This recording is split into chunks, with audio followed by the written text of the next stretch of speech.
What is a warrior's prayer? How is Dark Fina back? Why doesn't she have a CG limit burst? More questions than answers, the debate rages on.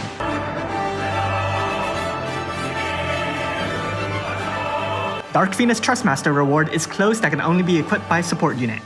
It grants a lot of HP, a bit of magic, and good spirit, and boosts wind, earth, light, and dark resistance by 30%. It also boosts your unit's HP by 200%. Her Super Trustmaster reward is a two-handed whip. It also includes Pause's Super Trustmaster reward, Beast Killer +1 and Spirit Killer +1, which are strong effects but suffer from really dumb names. Onto her active abilities. Dark Fina has access to several magic spells. Ultima can be awakened to stage 2, while the rest of the black magic can be awakened to stage 3. And Darka imbues dark onto your team and amplifies their dark damage by 35%.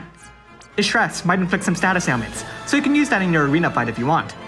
Unfowa is apparently French, and boosts your team's magic and spirit by 280%, and raises their fire, wind, earth, and dark resistance by 100%. Demon Slayer is unlocked at EX +2, and its effects have been buffed as well, granting your team a powerful demon killer, and then weakens down to a still strong killer buff after the first turn. 9 Serpent Strike chains of Bolting Strike and recovers your team's MP. Let's settle this now. Grants your team a double human and fairy killer, resistance to magic breaks, increases the damage modifier of Darkra, Darka, Stonera, and Stonega, and fills her limit burst gauge. It's just a shame the effect duration and cooldown are so mismatched. Passives. But for Trustmaster reward or Super Trustmaster reward equipped, Dark Fina gets more magic, flat magic, a 30% booster elemental resistance, meets half the cap to the chain limit boost, and strengthens the damage modifier of the spells I listed earlier. She's also got 4 nice killers and a big booster limit burst regen.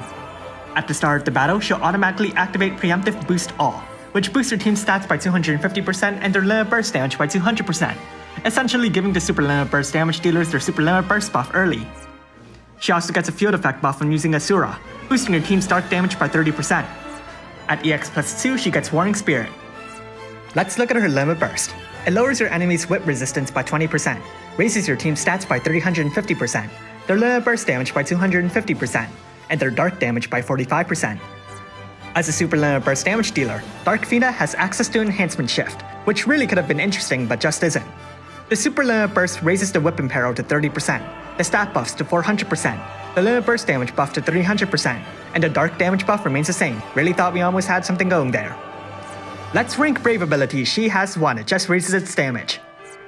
Time to make a damage rotation. I'll assume you've got her Trustmaster reward or Super Trustmaster reward equipped. On turn 1, cast Let's Settle This Now, and double cast Darka. On turn 2, use her limit burst. On turn 3, quadruple cast Darka. On turn 4, do the same thing. On turn 5, use her super limit burst. From here you'll quadruple cast Darka, maintaining her buffs whenever they're necessary. So, EX2. As a super limit burst damage dealer, Dark Fina automatically benefits from additional EX awakenings. Further EX awakenings also help her support your team, as the instant limit burst gives you the best dark buff and other strong general buffs on turn 1. At EX +3 you get her premium vision card. The stats, though they boost HP, magic, and spirit, are only average at this time, and the first passive, which boosts MP by 15%, isn't exactly amazing unless your unit wants it. The 30% boost to elemental resistance is neat, but Paladin Sylvie was released a week ago.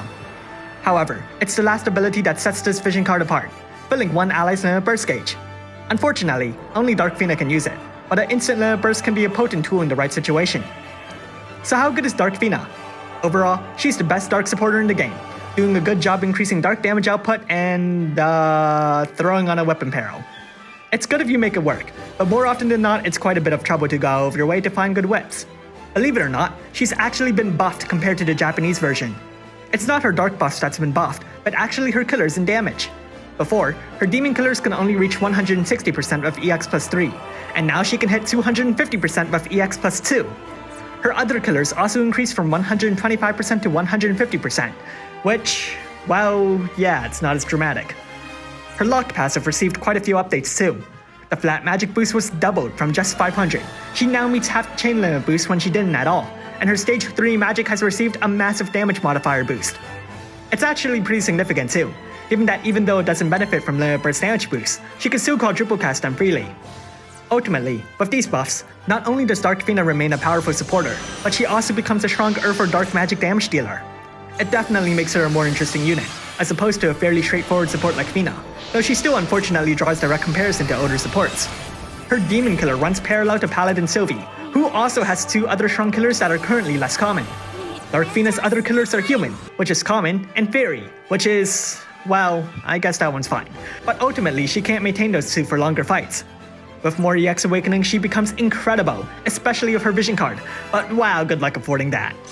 Thanks for watching, and if you like this video, leave a like and subscribe. Comment below if you summon Dark Fina. Man, I'm still here trying to get enough Lapis for the previous banners.